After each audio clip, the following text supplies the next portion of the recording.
What's up, everybody? Welcome to the View from Jamestown podcast edition. This is episode 23, and I'm sitting down this afternoon with Steve Friedewald. Steve, good afternoon. Good afternoon, Ben. Hi, everybody. Appreciate you taking the time. Looking forward to the conversation. Whereabouts in the world are you these days? Just landed in San Antonio, preparing for World Petrochemicals, and then followed up with the AFPM schedule of meetings.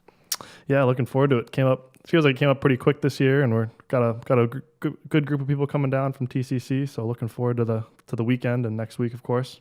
Yeah, it's a busy week. I think you've got a great schedule. I've got a bunch of appointments as well. I hope the weather holds out. We've got a golf outing on the Saturday, so fingers crossed, no thunderstorms, and we can get out and about. Yeah, San Antonio is a great city. Obviously, I think it's even greater when it's sunny outside. So let's pray for some sunshine next week. Yep. But yeah, appreciate you taking the time. Maybe to kick things off, you want to just give the listeners a little background on yourself and kind of some of your history and the things you focus on these days. Thanks, Ben. Yeah, I've been around a long time, I guess. I was just thinking about that, preparing for your podcast. 35 years in petrochemicals. Unbelievable. Time flew. I had a lot of fun. I was a long time with Herc Celanese and Oxea. And in the end, I was senior vice president and responsible for the P&L of the Oxea businesses. 7 years under private equity. We spun off the company from Herc Celanese in 2007. And we were 7 years under Advent. And then the company landed in 2013 with Oman Oil Company.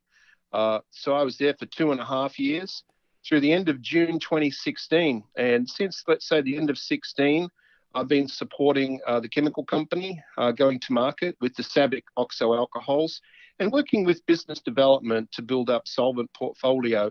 I have a consulting business that I kicked off on the 1st of July 2016. So I also work with other producers on their strategy, leadership, sales, marketing, and procurement. Yeah, it's a great background. And I know me personally, kind of coming out of college and coming right to the chemical industry, it's been invaluable to have your thoughts and things coming around. It's great to have you as an asset from TCC and myself personally. So appreciate your insight into the industry, and definitely have learned a lot in the last couple of years. It's a lot of fun working with a small company, a family-owned company, and we're a good team, and very happy to be part of the team. I've had a lot of fun in these last 2.5 years. You know, it's a lot different. I was P&L responsible for about 16 years, and in the end, for 1.4 billion euros. And now I get up every morning, I look in the mirror and I have to go outside and make something happen in the market. So it's a lot different, that's for sure. Yeah, it's a lot of good experience to take into today, and I would assume maybe a little bit less stressful than some of those older days. Yeah, I'm having a lot of fun, totally enjoying it. Thanks for the opportunity to chat, Ben. Sure thing. Jumping right into it. So most recently you were down at the Sierra Week. I apologize if I say that incorrectly. Yeah, but, Sierra Week. So it's an acronym. We love our acronyms in chemicals. Yeah. This is for Cambridge Energy Research Associates. It's really oil and gas, high level. It's about the energy industry. And what were some of the big talking points? Obviously, I think the chemical industry and kind of the infrastructure industry has a lot different things going on. And from some of the notes you sent over, it sounds like there was a lot of good discussions and presentations and things like that. You want to talk about that a little bit? What were some of the big topics down there? Yeah, I'll never forget some of the presentations I was in. This is probably my 5th Sierra Week in 10 years, let's say. And, you know, I think it was actually the 10th anniversary of the first discussion of the impact that shale gas was having in the total value chain, where the crude oil, natural gas, all the way through petrochemicals. And now we've got all of this $280 billion of investment, which is going in Texas and Louisiana 10 years ago. So it was the 10th anniversary of that first, discussion, how this was going to be a huge impact. And we thought at the time it wasn't clear whether it was a bubble in the short term, but now it's certainly sustainable with the record production coming out of Permian. United States is now energy independent, and in terms of total shale gas and shale oil, a bigger energy producer than Russia and Saudi Arabia. So again, that was the big talking point, as well as really other forms of energy, advanced nuclear and the renewables. Renewables have really lowered cost by a fraction of what they were 5 or 10 years ago. Solar and wind is making much more of an impact on the electricity supply globally, also here in the United States, despite shale gas. Other talking points were the fourth industrial revolution, this artificial intelligence, machine learning, and the way that computing on the edge with all of these sensors can really help predictive analytics, improve reliability in petrochemicals. Also, the grid. We're talking about all this electrification of the vehicle fleet, the EV and the AV, automatic vehicles, self-driving cars. And that really has to be enabled by an electricity grid, which is 5 times bigger in terms of infrastructure than we have today. That's remarkable. And then I went to some breakouts about the batteries, lighter weight batteries, more powerful, and also longer lasting batteries. And then we talked a lot about carbon capture and sequestration. There's greenhouse gases, global warming. And so there's a big initiative over all of the energy sector, into chemicals as well, to carbon capture and sequester, and then perhaps reuse. There were some interesting breakouts about using carbon instead of steel in building structures, and instead of other forms of substrates in building structures. So that was very interesting for me as well. But also plastics. We in the chemicals and plastics, plastics is very much on the front page for the very wrong reasons. So a lot about plastics and sustainability, a closed loop, recovering that plastics and reusing them, finding other uses for the plastics. And also, of the 400 million tons of plastics that are produced in the world every year, about 4% of it is found in the ocean, basically 10 oceans in Southeast Asia, of which the Ganges is the largest. So that's a big problem. It's on the front page for all the wrong reasons as far as we're concerned in the chemical and plastics industry, that's for sure. So it sounds like a lot, but I'm happy to talk with you all about any of these particular hot topics. With this shale oil and shale gas, I think the United States will continue to invest in downstream petrochemicals on the propylene chain and the ethylene chain. And I think we're in pretty good shape. Yeah, sounds like quite the week down there. A lot of good conversations, different things going on. A lot of good just kind of overall topics, as well as things that'll either directly or indirectly impact the chemical industry. Kind of no matter where in the supply chain you are with the chemical industry. Obviously, we do a lot with the plastics type of businesses, and that's obviously a big topic for a lot of our people we deal with more downstream. But kind of all those topics are kind of big topics going on worldwide, and obviously specifically with the chemical industry. Yeah, the 5G thing was also a remarkable breakout session. They had General Stephen Quast, U.S. Air Force, responsible for the administration strategy around 5G. And he talked about Huawei, the way that they're rolling it out. They've signed up 60 countries in the world. And so Ericsson, Nokia, and Cisco are the only other alternates. And they're all far behind Huawei. So the point is that 5G network is so much more powerful than what we have at the moment, 4G. And you probably know more about this than me, Ben, but I was told that once a device is on a 5G network, that data on that device is instantly available to other players on that 5G network. There's just no encryption technique which would stop someone seeing the data on your device once you're on that 5G network at this point. Yeah, it's amazing. It's definitely an interesting technology. I think it's kind of like that blockchain buzzword. Everyone wants to know all about it. Everyone wants to try to implement it as best they can and be the first ones on it. And it's definitely true. It's something you don't appreciate. I was down in the Dominican Republic a couple weeks ago, and you don't fully appreciate how strong of an internet connection we have. And I travel down there with a laptop and a phone and an iPad. You don't fully appreciate the high quality internet we have in the States versus some other kind of or less developed places. Quicker, I think, Ben. Yeah, 5G no, exactly. was described to me as moving from a fax machine to a laptop computer. You probably don't remember those days having a fax machine, but it's that sort of step change. The speed is just going to be unbelievable. Which and by today's standards, I mean it's not bad. Today's connections aren't bad, so it's amazing thinking about what the possibilities could be. The step change very can be instantaneously, unbelievable. So it was fascinating. You're right. They talked about blockchain. I didn't check in on those, but this is some sort of crypto ledger where you can just totally integrate with your suppliers and your customers. They talked a lot about Amazon Web Services, and Microsoft was there talking about computing on the cloud. And I shared those presentations as well to you guys. Yeah, a lot of great info. Definitely appreciate you sending those over, and I'm sure a lot of that info is available online. Just kind of the general public. I'll make sure to link some of those up in the show notes. If you scroll down wherever you're streaming this podcast from, we'll make sure whatever links that are publicly available, we'll make sure we get those out to anyone that might be interested. It sounds like a pretty good transition too to some of these kind of big geopolitical trends that are impacting the chemical industry. I think a lot of what you just mentioned and talked about, and a lot of the conversations from last week, obviously either directly or indirectly will impact the chemical industry. But what are some of the other big geopolitical trends? Kind of moving away from those topics that are impacting the chemical industry today that you're following closely. Yeah, it's the energy independence, I think, Ben, and that's going to enable a lot further continued investment in infrastructure and petrochemicals in the United States. So from my point of view, US is going to continue to be the energy capital, and also downstream, as well as Canada, actually. Canada's got quite a lot of capacities coming on up in the Alberta industrial heartland. We've seen 2 PDH units be announced in that part of the world with really no downstream capacity to consume. So they're building polypropylene, and they're looking at building other forms of propylene derivatives, acrylates, other forms of propylene derivatives, perhaps Oxea, no announcement yet. So it's not just in Houston and up in Pennsylvania, but also in Canada. So it's NAFTA, which is doing well. But as you said, the other factor for me is, the economy. How is the economy running? We saw a slowdown from my point of view. There was some discussion about slower growth in 2019 compared to 2018, but no recession. Let's say slower growth. Maybe we were growing at 2.5. Maybe this year it's more like 1% growth.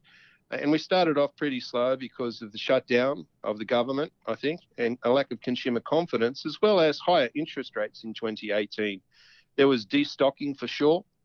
And so a kind of mixed bag. I didn't hear that there was any certainty.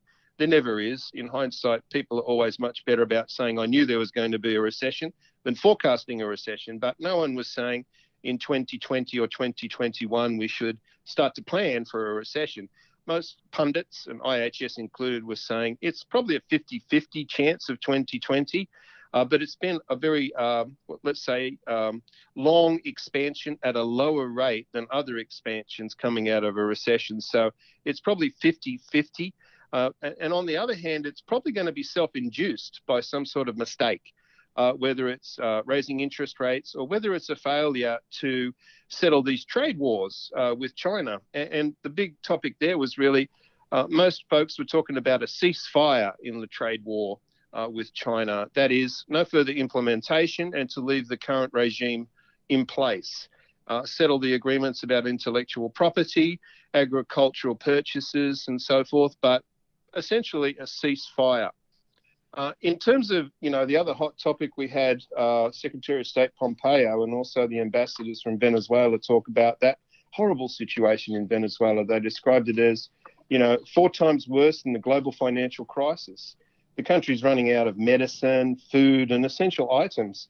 Their oil production has collapsed from 3.5 million barrels per day to less than 1 million barrels per day. And so it's just such a horrible situation in Venezuela that really the only thing that will get them out of that predicament is really regime change. And that's why the government, the administration, United States administration, will pursue those policies. And to get, I think his name is Guaido, to replace Maduro. Yeah, and we had Javier Fernandez, our Latin American operations manager, I think on the most 2 recent View podcasts we did. Had him on there talking about that situation. So anyone listening that's like some more background on that, we had Javi did a good kind of overview explanation of the Venezuela situation and the big players on that. If anyone needs more info on that, definitely a lot going on, a lot to keep an eye on. Yeah, we had the Citgo chairwoman talk to us about it as well, Luisa Palacios, and she said that her company is ready to invest. That once this is resolved and there's a change of regime, there's a lot of investment needed to get Venezuela oil production and the economy back on track. You're talking billions of dollars. Sure, and that sounds positive, and sounds like obviously a big player in the chemical industry willing to make that investment. I'm sure that's positive for Venezuela, for the country itself, as well as kind of the state of the chemical industry, big picture. And I guess so from what you're talking about too, I guess taking a step back too with the U.S.-China trade relations, I know it's been a big topic for probably the last 6 months or so with us. We don't TCC itself doesn't do too much with China, but obviously a big talking point for a lot of suppliers and customers and just people we're talking to every day. Have there been any other kind of updates, more on a specific term of where things might go? Is kind of the consensus that it won't go higher than 10%, or what have you heard from different people you're talking to? Oh, look, I think the chief economist from IHS, his name's Nariman Bavrash. You see his talking head sometimes on CNBC or MSNBC or whatever it is, on the financial programs. He's really calling for a ceasefire, and that seems to be what's in play at the moment. What does that mean? No further implementation, but certainly not a rollback. I think that the current tariff levels will stay as a revenue, but there'll be no further implementation. But that's pending a settlement on some of the hot topics, intellectual property, privacy, and some of the other topics that Pompeo talked about as well. Yeah, it seems like that's kind of been the consensus that I think we've heard, around the office too, is not necessarily anxious to get it up above 10%, but whether it stays at 10% or whether it gets mitigated at some point, that's kind of to be determined. Because these tariffs have had a big impact on the amount of competitiveness in some sectors. In some cases, Chinese have swallowed the tariff, but in other cases they've got export support, or a weaker renminbi has enabled them to do business as usual. But it's had an effect in some of the industrial manufacturing in China. It's given them a much slower growth rate than they're used to. I mean, they're centrally planned and they talk about 6%. Nobody really believes they're growing at 6%, but let's say it's 4%. And if that's the case, they're probably now growing at 3%, which is a big impact. And you hear some of the industrial zones like Shenzhen and Guangzhou, they've been impacted. Yeah, and we've heard too, obviously, Javier Fernandez closely kind of watches the Mexico, Latin America, South America relations, and obviously all that material that's no longer coming to the U.S. has to go somewhere, and the prices are going down there as well. Yeah, the clearing price of some of these Chinese production facilities is going to find, lower prices elsewhere in the world for sure. Yep. And I think one other kind of relation we're keeping an eye on is the relations with Canada. What are some of the things you're hearing with Canada? I think they've got that. I forget the name of the new agreement. It's not NAFTA, but it's Canada-Mexico, and that's got to pass Congress. He might have a problem getting it through Congress, but the Canadians believe that it should be open borders. There's been a lot of concessions that have been negotiated. I wouldn't expect to see any problem with Canada and Mexico trade agreements. That's not in the plan, I guess. But that could be one of the factors. If there was a problem getting these agreements through Congress, that could be a factor which triggers, let's say, more than slow growth, but potentially a recession. Yeah, I think that the new agreement they're calling it is USMCA, which literally just stands for United States, Mexico, Canada Agreement. So yeah, very, very original name with that one there. But yeah, I mean, lots kind of going on in different parts of the world. Almost makes the world feel like quite a small place with all these different things going on, and how closely some of this stuff, impacts the chemical industry, either in a direct way with these tariffs, or kind of indirectly with moving raw materials to other parts of the world. So lots to keep an eye on, and I'm sure it'll be a big discussion down at the AFPM this weekend. Yeah, it's always good to take away the thematic from these AFPM meetings. I mean, we have 20 or 30 or 40 meetings, each of an hour in length. And what can you really do? Well, you take away an impression. People in the automotive seeing less automotive builds, is construction weaker, is flexible PVC weaker, coatings, what's going on in coatings. So definitely a good time to pick up the thematic for 2019, at least the rest of the year. But I'm an optimist, Ben. I don't think that we're going into any dire straits. I think it's just slower growth than we're used to seeing. We did have a stimulus package that was in place since the recession, and then another round by the new administration. So we're still on a bit of a sugar high. We've sacrificed in the short term for the long term, I think, but that'll start to work its way through. The second round of quantitative easing really wasn't needed. Yep. In the tax cuts, I don't know if they had much of an effect except for big business. And so I think the consumers started to figure that out, disappointed with their tax return, I think. And so that's meant a little slower growth than was forecast. Sure. Yeah, makes sense. Absolutely. Some of the other things you keep a close eye on, some different raw material pricing, upstream, downstream impacts, things like that. What are some of the trends you've seen so far in 2019, and maybe some of the things you're maybe expecting to see as we get into the second quarter of 2019 here? Yeah. Ben, I think that shale gas continues to be abundant And so on natural gas pricing, no one's talking anything higher than $2.80, $3 per million BTU. They're busting records in the production. They're building export terminals for LNG. And on crude oil, I mean, the forecast from IHS has got Brent at 65 to 70 really in the next 1-2 years. So no real change. I mean, just a flat line, very stable raw materials. We had OPEC talk as well with Mohammed Bakindo and Fatih Barol from IEA, International Energy Agency. And they're also unusually in alignment predicting, that 65 to 70 Brent crude band. And at the upper end of that, the US production at $70 per barrel will increase by at least 1 to 2 million barrels per day. So it'll blow beyond 12 million barrels a day if crude oil on the Brent was at that $70 per barrel. If it was $70 on the WTI, the West Texas Intermediate, then you're talking, 14, 15 million barrels. So that more than offset the weaker production from Venezuela and the Iranian sanctions, which are expected to remain in place. In fact, another implementation, Pompeo really wants zero quota on Iranian exports. And that means India and China will be looking elsewhere for their crude oil. So if that were the case, then this US shale oil is much needed to keep pricing low. Otherwise, we see numbers higher than 70 on the Brent. The other topic on crude oil was really a change in discussion. I remember 10 years ago, it was about peak oil supply.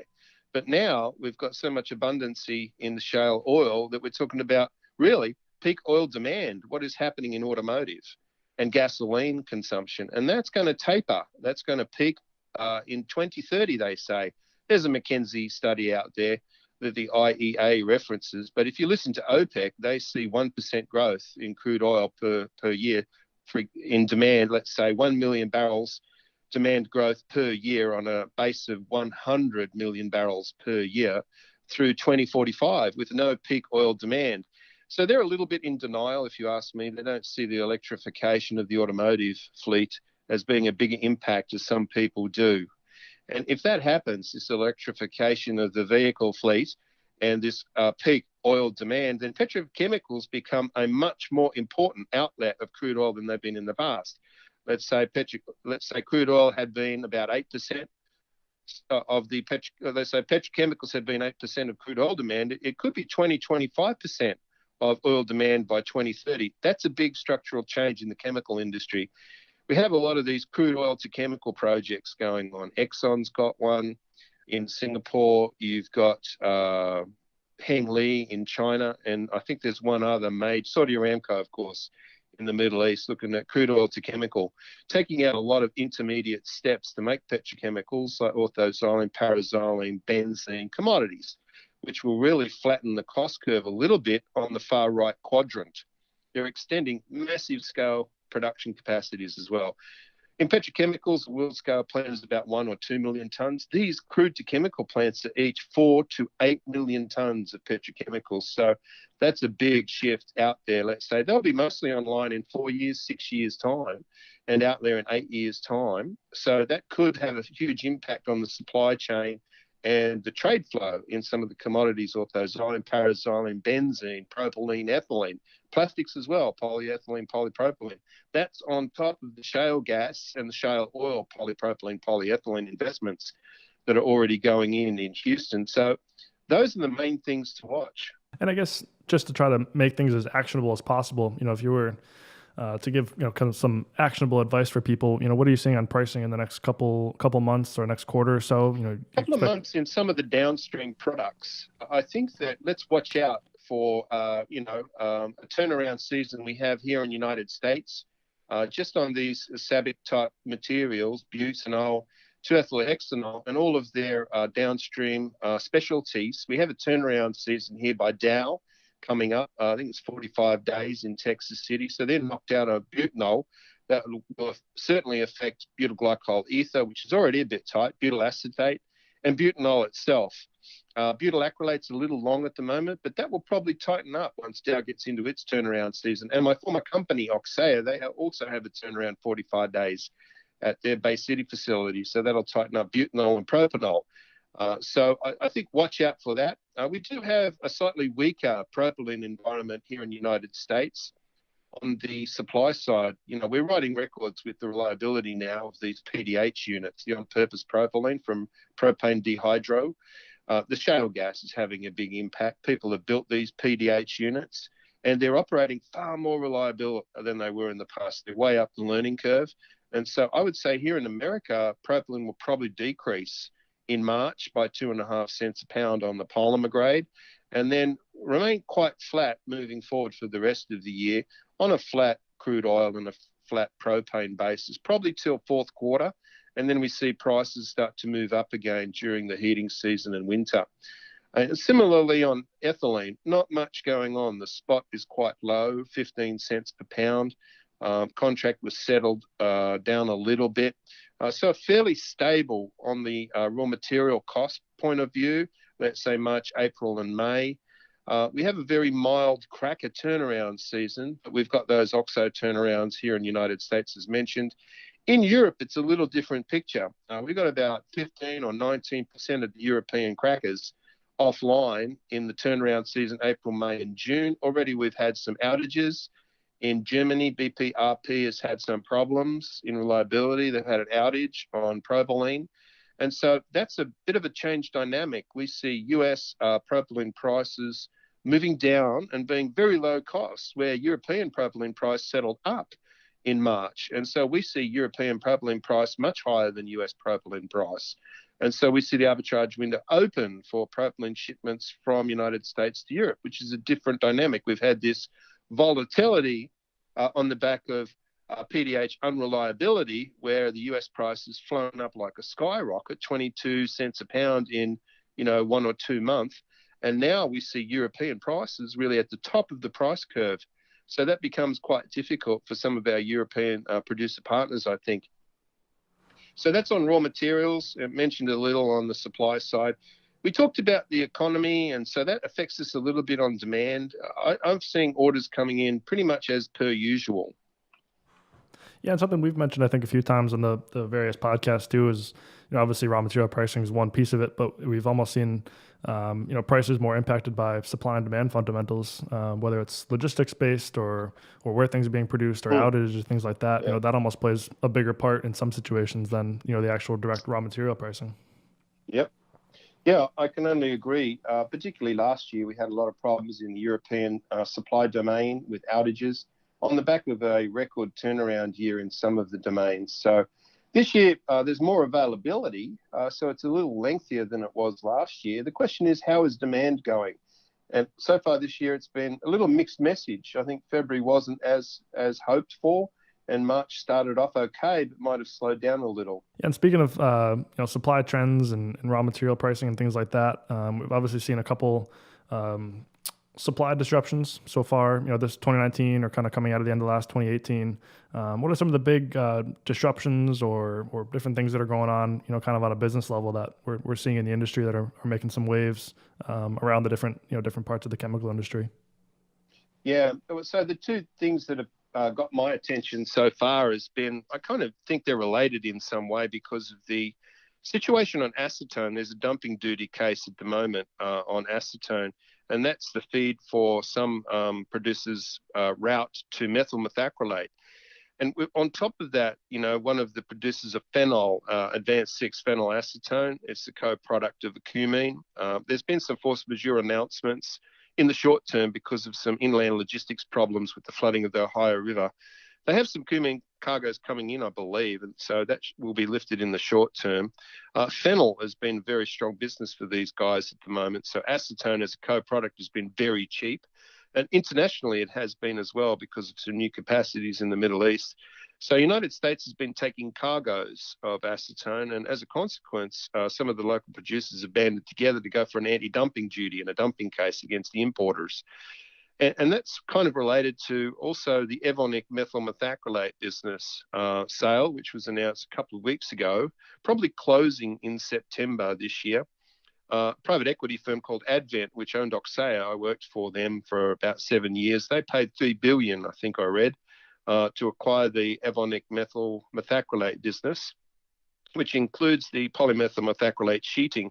And I came to find out this morning it also includes the glacial acrylic acid business of Evonik, which is an interesting development. I didn't understand that.